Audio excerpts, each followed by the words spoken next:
Hi, my name is Nagesh, and I am the Chief Technologist and Entrepreneur in Residence at the U.S. Small Business Administration, where I help with the oversight of the SBIR program. That's the Small Business Innovation Research Grant and Contract Program for the federal government.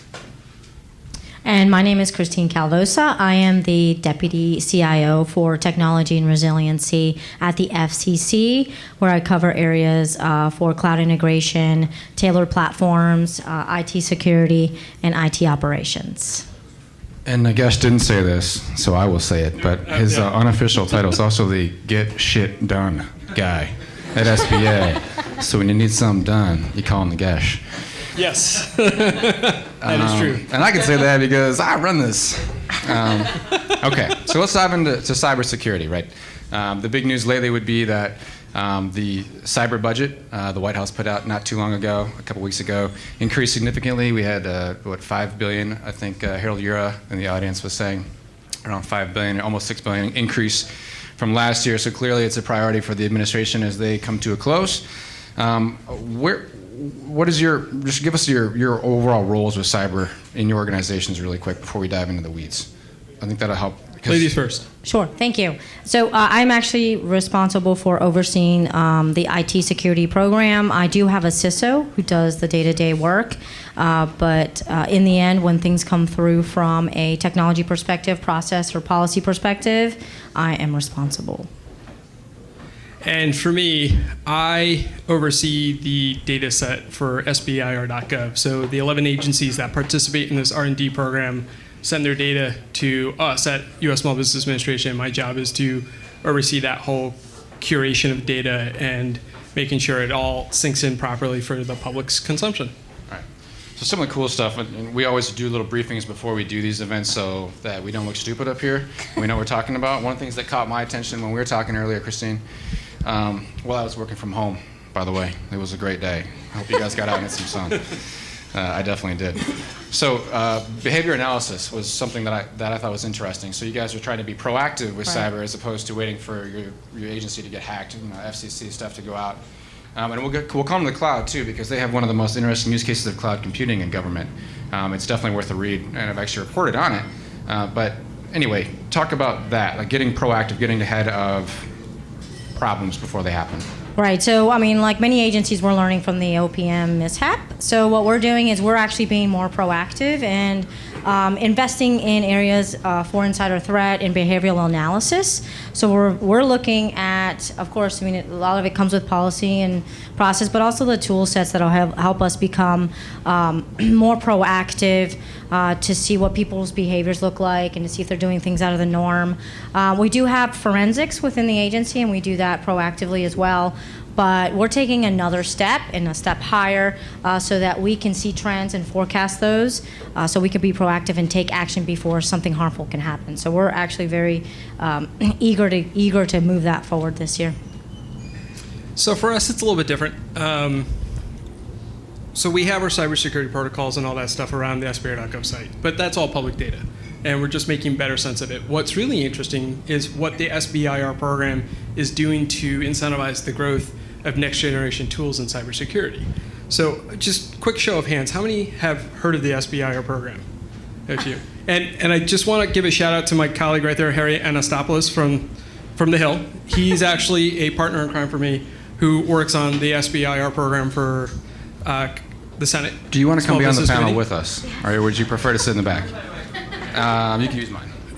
But, and actually it's guys like Harry who help empower us and empower our team to feel free to go forward with our efforts. And what's really interesting is I was just doing a search yesterday for a colleague of mine, and in 2011, when we brought the SBIR.gov site online, I did a search, just a basic quick search of what funding we have done in cybersecurity across the 11 agencies from DoD down to EPA. There were over 31 solicitations that the federal government put out in grants and contracts forms for small businesses to come up with that next generation cybersecurity development. And that was just using the keyword cybersecurity. I know there's a lot more than that, but my point is that the agencies are actually taking it as part of their science technology mission directives of this is something that we want to be on the forefront of. This is what we want to be leading on. The SBI program seeks to lead on that disruptive innovation financing of high-tech, high-growth entrepreneurship firms. We are the program that gave birth to companies like Qualcomm, Biogen, iRobot, stuff like that. So what's interesting from our airlines is that the government has put double down. They're tripling down. They are trying to make sure that small business companies, the source of innovation in America, are actually doing that necessary R&D that we want down the road. Are a lot of those in this area, the Silicon Valley base, where are some of those companies being? All over the U.S. That's the best part. Well, I mean, yeah, Silicon Valley still is the mecca of mecca for IT, but we've seen a lot of stuff come out of Boston. We've seen a lot of stuff come out of Texas. We've also seen stuff coming out of Chicago and even Kentucky. It's populating across the country, and it's really good solutions that we can encourage. And the best part is, especially with programs like Department of Defense, that is designed around insourcing. That means those companies are going to be part of the supply chain and help work with the primes and work with defense and making sure that technology gets integrated to help the warfighter.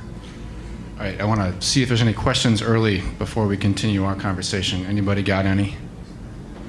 Yes. Is there a tie into innovation being located close to where academic centers are as opposed to tech centers? Funny enough, yes. So there's a sister program in the SBR program called STTR, Small Business Technology Transfer Program. And that program is designed where the small business company is the prime that does that necessary work, but the PI is affiliated usually with a research institution, usually a university, that can figure out how to develop and spin that technology out of the lab, university lab, usually, but not only that, into the marketplace with the small business company's partnership. One thing that I thought was worth bringing up, and any other questions, by the way, before I keep talking? Nope. All right. We're a $2 billion program per year. $2 billion in funding per year. And it's just a drop in the bucket, but $2 billion a year in federal funding. It's grants and contracts. Phase 1 is around feasibility studies. Phase 2 is around scale up of that prototype.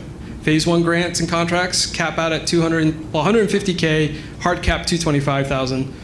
Phase 2, it's $1 million with a hard cap of $1.5 million. It's free money, and the best part is that we don't take an equity stake. We don't own the intellectual property. You own it. We just want you to be incentivized to grow a highly disruptive technology company.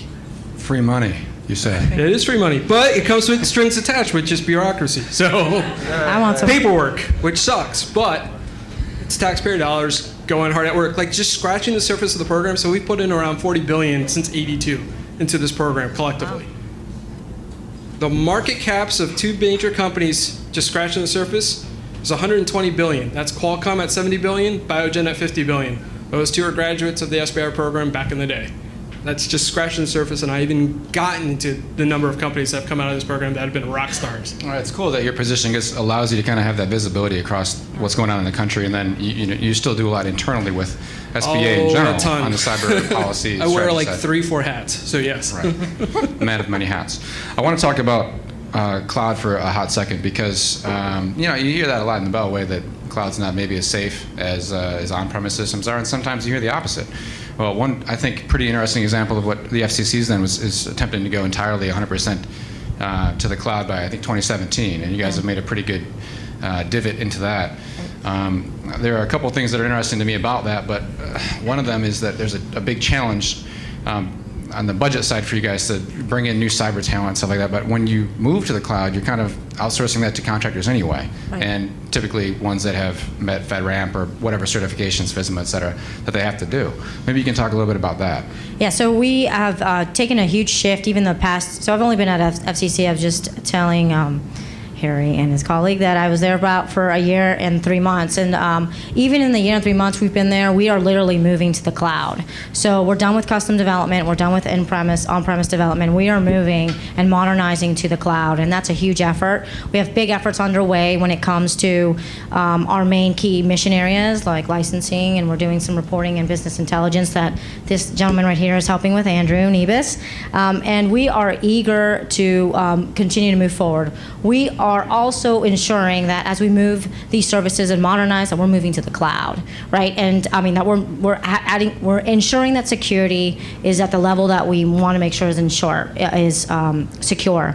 I think one thing that we are working actually with even the FedRAMP office and others is to make sure that there's, and I say this loosely, right, like a policing of the cloud providers to make sure that they're actually following the policies and procedures and to ensure that they're keeping our information and data safe.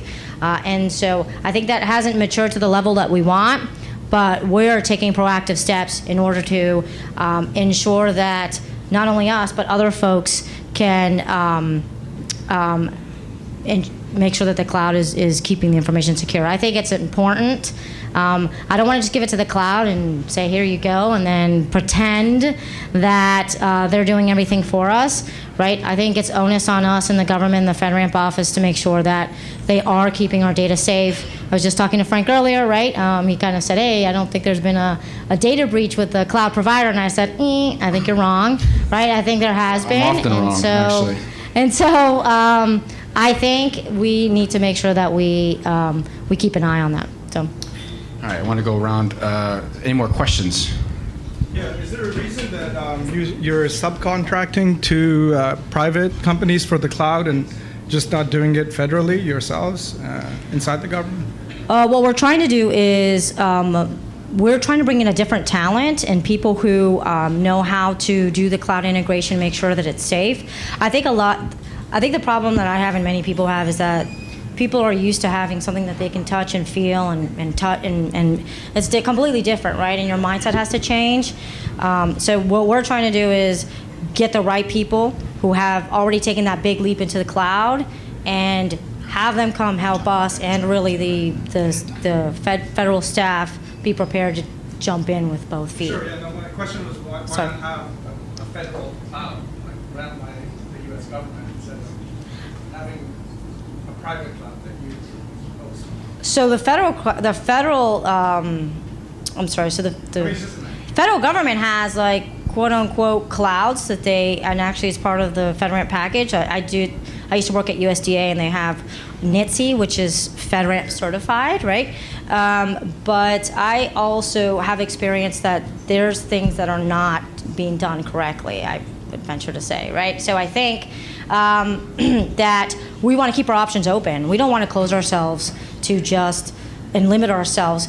And a lot of it is based also on our customer requirements and needs. I don't want to say I need to go to these 5 when I know that there's 20 million more out there that can fit the specific needs. And one thing that we're trying to do better, and Andrew was talking about this earlier, is we're trying to do modular type cloud integration with security, right? So we're trying to put all these pieces together and not have one person say, I need to do all of this and then deploy something. No, I can do this module, this module, this module, and it could be simultaneously, and then I can have a product out for you much quicker. So it's a different mindset. You're talking about procuring cloud services from one big cloud. Is that what you're talking about? Yeah, I'm just saying. The intelligence community has done Instead that. And the physical memory, wherever the cloud is, you could have that in the federal government. You could have that within the Beltway. I'm just asking why there's a benefit to subcontracting to private providers for that. But we can talk about it later. yeah, it's a really good conversation to have. I mean, So can I ask, based on your question, like how many people in this room have actually used a federal government cloud provider? Okay, yeah. So that's telling, right? I don't think that there's anything really out there that the federal government has actually been able to put out, and so we're leveraging commercial cloud providers. You had a segue into that too with what you guys are doing internally as well, right? Yeah, so I can't comment on the SBA systems overall because that's Tracy Terrell's job and he manages that portfolio. I'm really just more the SBA.gov system, and I think down the road I'd like to get to that point, and I'd like to. So when I inherited the project a few years ago, it was just kind of a very old, archaic system that was trying to modernize, and with very little budget that we get, you have to do a lot, and you stretch every penny you can. So I have to be very resourceful with the resources around me, and very, just smart about it. And so, and the other thing you have to keep in mind, and especially in the our context where it's interagency, where it's 11 different agency sets, it's coming from 11 different systems. And so modernizing that and getting 11 different agencies to cooperate, and they've all come on board with the SBR programs at different times over the last 30 years, getting those data sets to integrate and then making it really easy for them to go forward on that front. I have to start small. I have to get them comfortable. So down the road, I'd like to get to the cloud. We've been talking about it. I've been talking to my hardware support team to see what can we do to get off the server system and go from the cold fusion storage into the cloud. But I got to do one step at a time. And I got to make sure it's a working, viable product I'm offering to a whole variety of folks. I'm not just catering to the government. I'm catering to small business companies. I'm catering to entrepreneurs. I'm catering to investors and venture capitalists, dealers. I'm catering to a lot of populations at once. So I just want to make it work. That's all I care about. It gotta effing work. One other quick thing, I write about this a lot, and the federal CIO, Tony Scott, has talked about this a lot, is the legacy technology effect on cybersecurity. Maybe you guys can talk quickly about that. I guess, Christine, that's basically why you're doing what you're doing, right? Yes. You guys had I think the quick of it is that you guys had a lot of old crap in your building, and Yes. then you were forced to move out of your building, right? Yes. Because the rent got too high, And we're about essentially. close to it, but not yet. Close. Yes. So you inventoried your stuff. You found a lot of things that Yes. weren't really doing much. Boom, go into the cloud instead. Yep. Yeah, so I mean, we had to, right? We had no other choice, in the sense that we have stuff running on cold fusion and things that are running on old stuff, and we needed to migrate and move out to the cloud. And we are. I think one thing that we did that we're doing better this year is baking in security, ensuring that security is within the process of the migration and modernization. And I know that's sometimes tough for folks in other agencies, but we are taking more proactive steps there. One thing that we want to continue to do is improve, right? And we are trying to do it with some of the budget that we have and some of the budget that we don't have, right? And so I was talking to Frank a little bit earlier, right? We're left with a couple things that we need to do, but they're the most complex things, and right, and they're the things that require money, more time, more process, and policy. And so those are the things that we're going to take a stab to do, but we're going to see how far we get. Change takes time, and so change is a mix of taking that risk, being fearless about it, and also willing to adopt and move forward. And so I think with the legacy assets that we have to be willing to go forward and say, look, we've tested it enough times. We know it can work. Let's just migrate towards that direction. If we're really going to improve our country's modernization efforts and improve the country's, being the forefront leader of innovation in the digital economy and beyond the digital economy, just all things awesome, because that's, what makes us a great country. We have to be willing to embrace change. I'd also like to take a moment to thank Amazon Web Services and Intel for supporting this event this evening. Without them, we would not be able to host them. So we're really pleased that they've done that for us tonight. And they'd like to continue the conversation at their summit. They have AWS as a public sector summit on June 20th and 21st. So please look out for information about that and continue the conversation tonight here.